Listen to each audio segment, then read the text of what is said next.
Hi, it's Marcus Guiliano from HealthyChefDude.com. It's Friday afternoon, early afternoon. I'm here at the restaurant and just want to wrap up the week here. It's been a long week and bring you some important news about organic produce.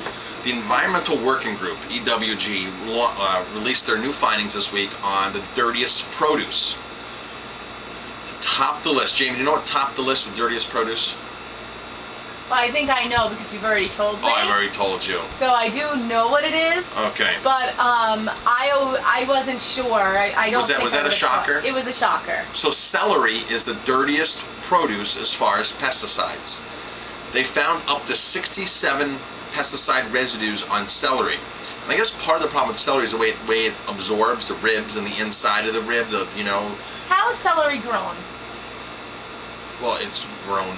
What do you mean? Is it under the ground? Is it above the ground? Well, the celery root, which this would be interesting if they would have actually taken celery root, the same celery root, and compared it to the celery stalks. Because celery stalks are above ground, the celery root is underground. Okay. And celery root or celeriac is a common culinary delight. I love to use roast celery root.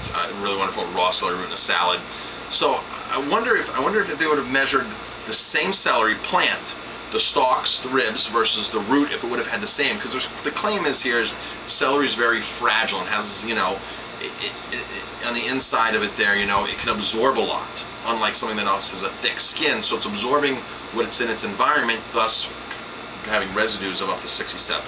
Okay, so it's extremely important to buy organic. Now, a report last week said that organic doesn't make a difference, and it showed all this beautiful produce lined up, and the report was organic, and it was on Reuters. Organic doesn't make a difference, there's no health benefits.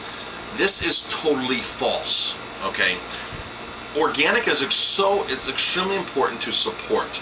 When you're supporting an organic farm, organic produce, now let's put out of the equation organic potato chips, organic Oreos, because those, let's face it, there are no health benefits to eating an organic Oreo versus a conventional Oreo. There's supposed to be less residues, but the nutrition, I'm sorry, is not there. It's a dead food. But if we're taking an organic apple versus a non-organic apple, there should be a significant difference or some kind of difference in nutrition.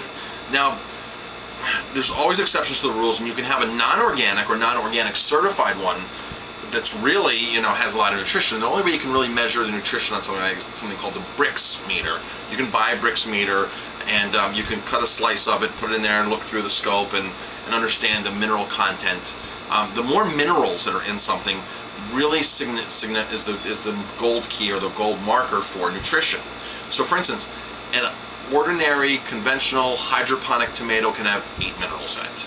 An organic tomato, soil grown with a very good high quality mineral rich soil, can have up to 56 minerals in it. This is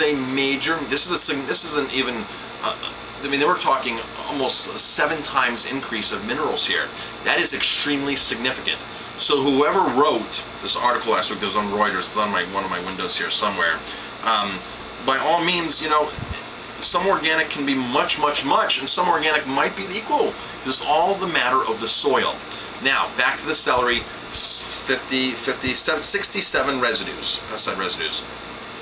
Now, if you're growing organic, and you see those reports that how organic stuff has residues. Yes, organic produce can absolutely have residues of DDT, of whatever else. Why is that? Here's why. Because the farmer may not be applying to his farm, to his produce, but what happened before the farmer was there? Or what happened when the father's farmer was there farming back in the 50s, 60s, 40s? The soil. It can be contaminated for decades. Or there could be a smokestack. When we were interviewing the guys from Earth's Best, the two brothers, Arne and Ronnie Koss, they said there could be a smokestack 3,000 feet away, spewing something off that can land on your land and contaminate something. So it's out of the farmer's control. But the important part is, in general, organics will have less pesticide residues. So when you see these reports that's saying organic has residue, or organic produce is no healthier, it has pesticide residues, this is totally false. But, I guess kind of said that wrong. There can be residues on the stuff, but you really want to support the organic, because organic people have made a change in their lives, and a change of the soil's life and the farming. 5 years down the road, they might have a totally different farm because maybe they'll be able to get some of those chemicals out of the land that were originally there. Maybe they're going to nurture the land. So, or the basic premise of organic is healthier soil, healthier plants, healthier us. That's the premise of organic, and you really have to understand that's what you're paying for. So don't get discouraged when you see those articles. Organic, no good. Organic has pesticides. That can happen. We're in an imperfect world, right, Jamie? Yeah. It's going to happen. But you're paying for a belief. You've got to stick to the belief, and you got to go with it. So you're paying for the farmer's belief because that's what they ultimately want on their farm. That's what they ultimately want. That's what they want. It might not be their fault that somebody else screwed the land up, or the neighbors spraying all this stuff on it. They're not going to have as much yield in their product because they're not using chemicals. Originally they're not going to have as much yield, but there's study after study, Rodell Institute did them, that once an organic farm is in sync with nature, the soil's alive, a living organism. The roots are nice and deep with the plants, and really everything's in queue. They're going to produce more organically versus conventional. Drought is a perfect example. Because these organic farmers have to rely upon their soil, their strength of the roots are going to get stronger. The roots are going to go down deeper.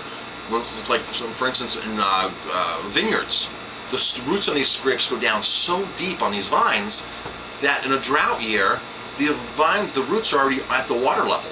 They've already tapped into a moister soil. So what's happening on the surface is only superficial now.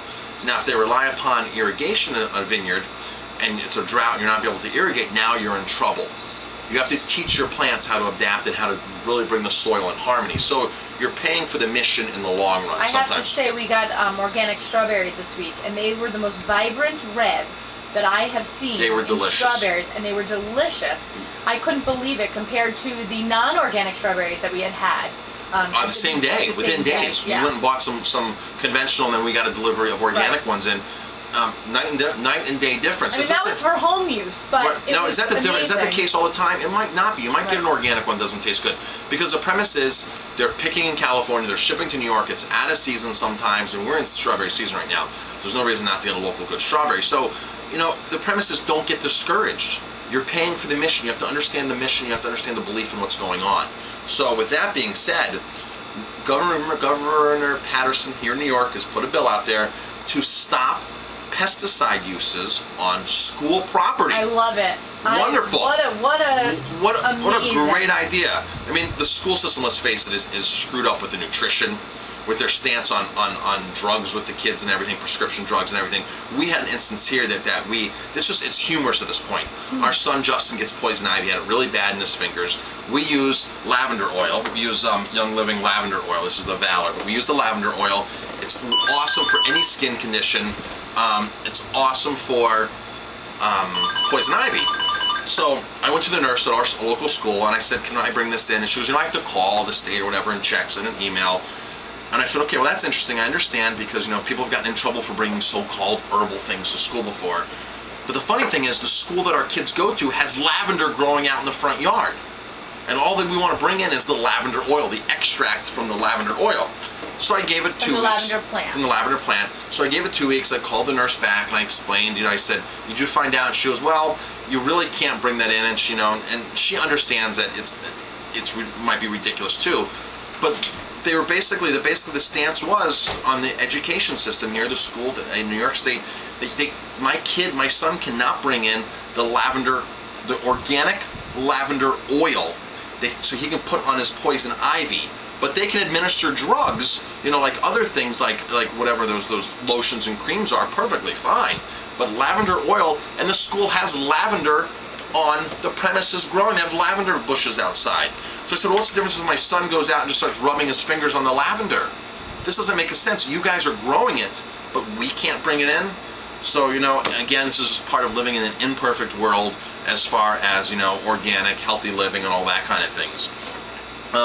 Something new that I did this last week was I launched a new website called ecolecticcuisine.com. And ecolecticcuisine.com is something we do here at my restaurant. I'm not talking about the new website, Jamie. Okay, Ecolectic. Awesome. Ecolectic Cuisine, nobody was using Ecolectic by how many minutes are we at? You're at 9. 9? Okay, Ecolectic Cuisine was a term that I just sort of came up with, Ecolectic Cuisine. It's basically fine dining, eclectic cuisine done in an eco-green way, which is what my whole premise is. You see the green certified restaurant thing back here? That's part of our belief. We're certified from them. We do 30 steps or something through them. And we really go all out as much as we possibly can. So look for that website, ecolecticcuisine.com. It's still in the building phases.